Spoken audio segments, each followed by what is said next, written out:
the slums of Rio in the late 60s. A place where life was cheap and death was always close. They called it the City of God. But for us kids, it felt more like the City of Guns. I was just a boy back then. They called me Rocket.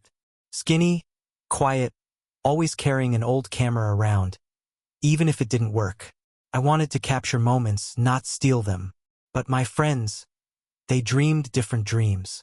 Dreams of fast money, loud guns, and respect. We ran the dirt streets barefoot, chasing kites and trouble. The older kids were already robbing trucks, pulling off stick-ups, and shooting at cops like it was a game. One of them stood out. His name was Lil Zay. Back then, he was just another wild kid, laughing while he pulled the trigger. No fear, no hesitation. Even as a child, he loved the sound of people screaming. He looked at me one day, grinning with those sharp teeth. Rocket, one day, I'll own this whole place. I laughed, nervous. You're crazy. But he wasn't joking. I saw it in his eyes. That hunger, that fire. He didn't want to escape the favela. He wanted to rule it. And I wanted no part of it. But in the City of God, the streets decide your fate. And the streets were already choosing sides. The summer heat in Rio was unforgiving. The air smelled of sweat, dust, and cheap rum. Kids played soccer with a half-deflated ball, while gunshots echoed in the distance like fireworks. For us, that was normal. By then, the Tender Trio ruled our favela. 3 older boys with pistols and a stolen shotgun. They robbed gas trucks, grocery stores, and split the money with the neighborhood. People cheered them, called them heroes. But heroes don't last long in the City of God. I followed them with my broken camera, pretending I was a reporter. I wanted to show the world what life looked like here. But Lil Zay, still just a kid with wild eyes, had other plans. He whispered to me one night, "Rocket, the trio are weak. They give money away. Keep it all. One day I'll take it from them." I froze.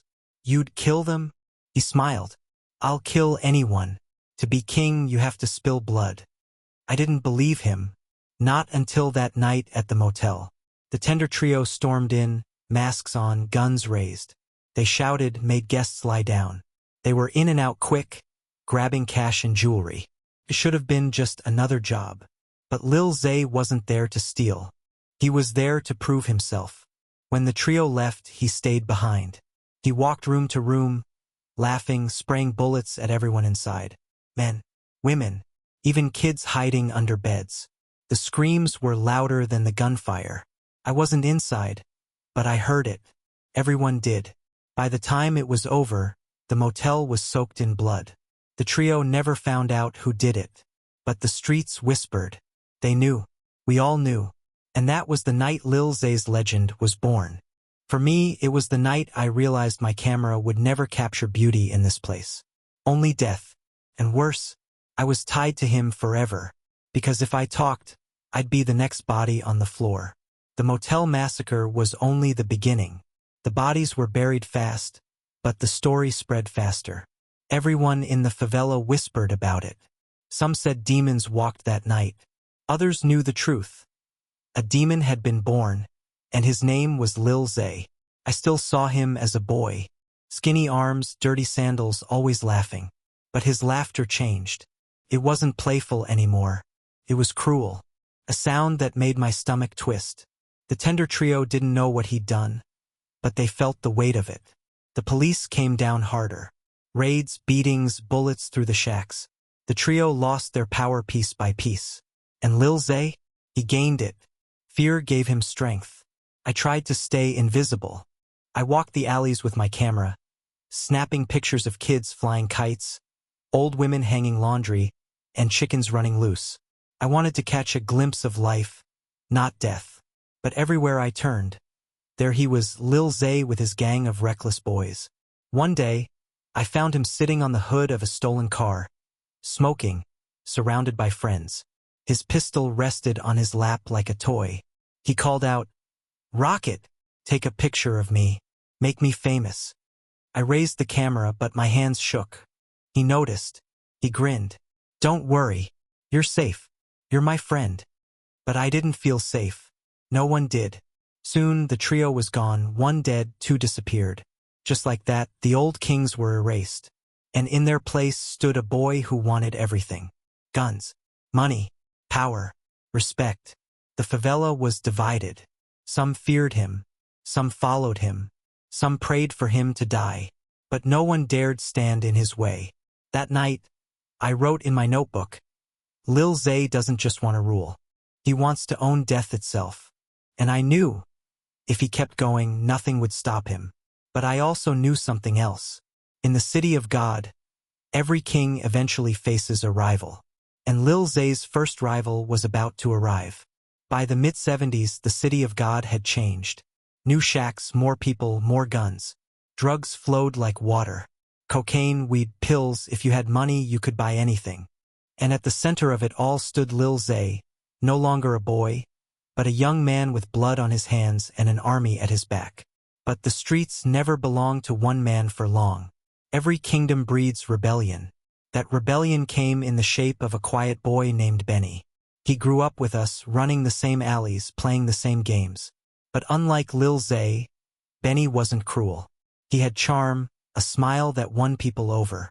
Where Zay ruled with fear, Benny could win with love. Lil Zay trusted him more than anyone, called him his brother. But I could see the difference.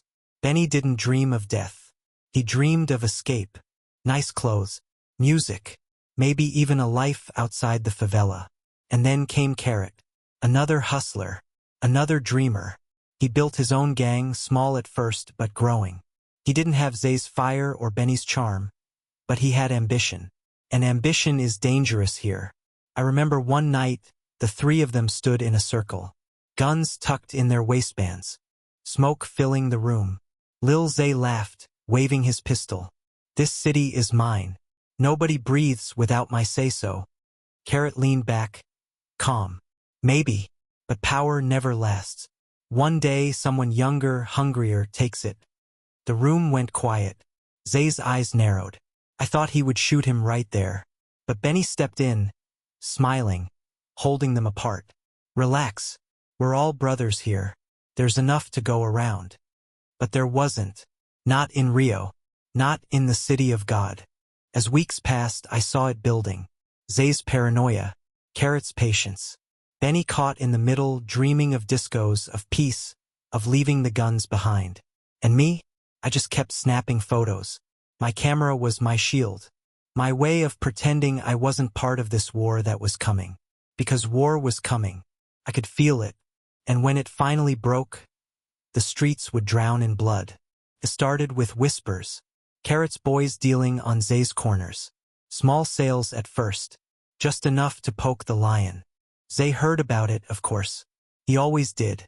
His temper lit up like gasoline. One night, he grabbed his rifle, stormed into the streets, and shouted loud enough for the whole favela to hear. Carrot, you think you can steal from me? You're dead. The kids scattered. Women pulled their children inside. The war had begun. First, it was small. Drive-bys on motorcycles. A couple bodies left in alleys. But soon, the killings grew bolder. Gunfights in the middle of the day. Grenades thrown into shacks. Blood running into the dirt like rain. I saw it all through my lens. Boys I'd grown up with now carrying shotguns bigger than themselves. Some barely 13, firing wildly into crowds, laughing like it was a game. They called themselves soldiers, but they were just kids learning to kill. Benny tried to calm Zay. I remember his voice, desperate, almost begging. Listen, brother. You've already won. Everyone fears you. Why keep pushing? Let's make peace with Carrot. Build something bigger. Zay sneered, his eyes burning with madness. Peace? Peace is for cowards. I don't want respect. I want everything. The battles dragged on. At night, the sky flashed with gunfire. The police barely came anymore. They let us kill each other, like rats in a cage. One afternoon, I found myself crouched behind a wall, camera shaking in my hands. Zay's gang clashed with Carrot's across the square. Bullets ripped through wooden walls, glass shattered, bodies dropped screaming. And through it all, Zay stood in the open, firing his rifle, laughing like the devil himself. I snapped a photo at that exact moment. Smoke curling from the barrel. His face twisted in joy. A boy no more, but a monster crowned in chaos. The war would only get worse. Everyone knew it. And then Benny made a choice. A choice that would change everything. Benny was different from the rest of us. He dressed sharp, wore cologne, and listened to soul records like he belonged in another world. While Zay only cared about blood and territory, Benny wanted something else. Something softer. He told me once, as we sat on a rooftop watching the favela lights flicker, "Rocket, I don't want to die here. I want music, women, peace. Maybe even a club in the city. Can you picture it?" I nodded, and for a second I almost believed him. But Lil Zay didn't dream of discos. His dream was bullets, and Benny was the only one holding him back. The war with Carrot raged on. Every day brought new bodies. Mothers cried in the alleys. Kids carried guns instead of toys. And Benny? He grew tired of it all. One night, he made his move. He gathered everyone for a party. Music blasting, bottles of rum spilling. The air filled with smoke and laughter. Even Zay smiled, drunk, dancing badly in the center. For a moment, it felt like the war was far away. But it wasn't. Benny pulled me aside. His voice was low, urgent. "Rocket, I'm leaving. Tonight. This life, this madness. It's not for me. I can't drag Zay with me. He'll never change. But I can still save myself." I stared at him, speechless. "Take my picture," he said. "One last photo before I go." I lifted the camera. The flash lit his face. Young, handsome, full of hope. Maybe too much hope for a place like this. But fate doesn't care about dreams. As the party raged on, Benny stepped outside with a girl, ready to disappear into the night. That's when Carrot's boys struck. Gunshots shattered the music. Screams cut through the air. People scattered in panic. When the smoke cleared, Benny lay on the ground. Blood on his shirt. Eyes wide open, staring at nothing. Zay fell to his knees, shaking him, screaming like a wounded animal. His brother, his only balance, gone in an instant. And I knew the war had only begun. Because without Benny, Lil Zay would lose the last piece of his soul. After Benny's death, the city of God changed overnight.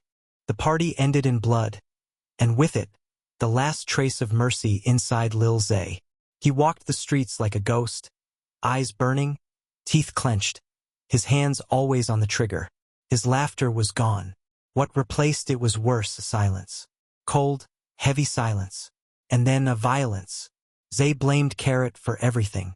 He swore revenge so brutal the whole favela would remember it forever.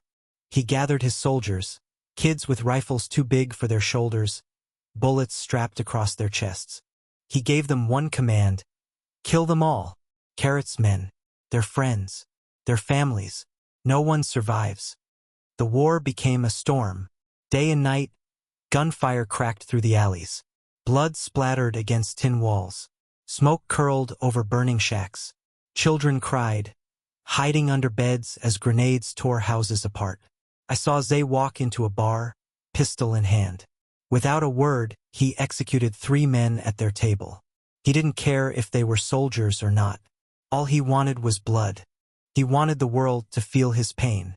And the world did. Carrot fought back with everything he had. His soldiers grew bolder, younger, fiercer. They struck at Zay's corners, ambushed his dealers, hunted his boys one by one. The favela split in half, Zay's side and Carrot's side. No middle ground. I carried my camera everywhere. I captured faces of kids holding AKs like toys. Mothers screaming over their dead sons. The streets painted red. My hands shook every time I pressed the shutter. But I couldn't stop. It was the only way to survive, to keep looking through the lens instead of the barrel of a gun. And then came the moment I'll never forget. Zay stood before his gang, rifle raised high, shouting into the night. "This war ends when I say so." And I say, "It ends with Carrot's head on the ground." The crowd roared. But somewhere in the shadows, I saw another group watching. Kids younger than me. Skinny, barefoot, but armed. Their eyes burned with a different kind of fire. They weren't Zay's soldiers. They weren't Carrot's either. They were something else. And I knew the real storm was still coming. By the early 80s, the city of God was no longer a favela. It was a battlefield. Burned-out shacks, bullet holes in every wall, blood stains that never washed away. People whispered that the devil himself lived here. And his name was Lil Zay. But the devil had enemies. Carrot's crew pushed harder. Every day, more guns, more soldiers. And from the shadows came the runts. A gang of kids, barely 10 years old, barefoot, hungry, armed with pistols and hatred. They didn't fight for money. They fought for survival, for revenge. I watched it unfold through my camera. Zay hunting Carrot, Carrot striking back, and the runts watching both, waiting for their chance. One afternoon, the streets exploded. Zay's army clashed with Carrot's in the open. Rifles rattled. Grenades shook the ground. Bodies dropped screaming. The air was thick with smoke and gunpowder. It was chaos, pure, endless chaos.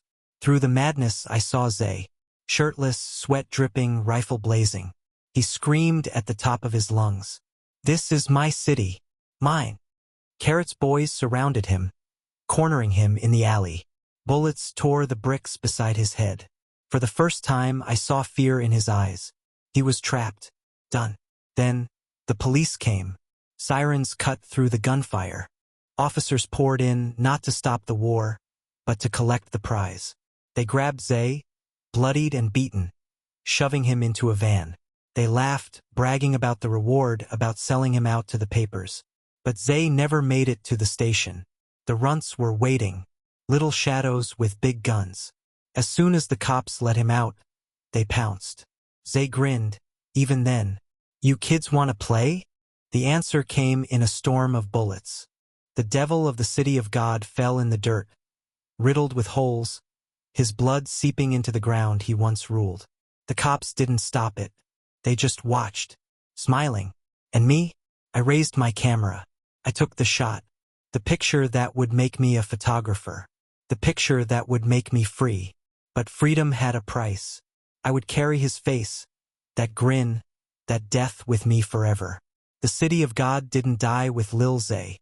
It was reborn in the runts, in the next generation of killers. And I knew the story wasn't ending. It was only beginning again.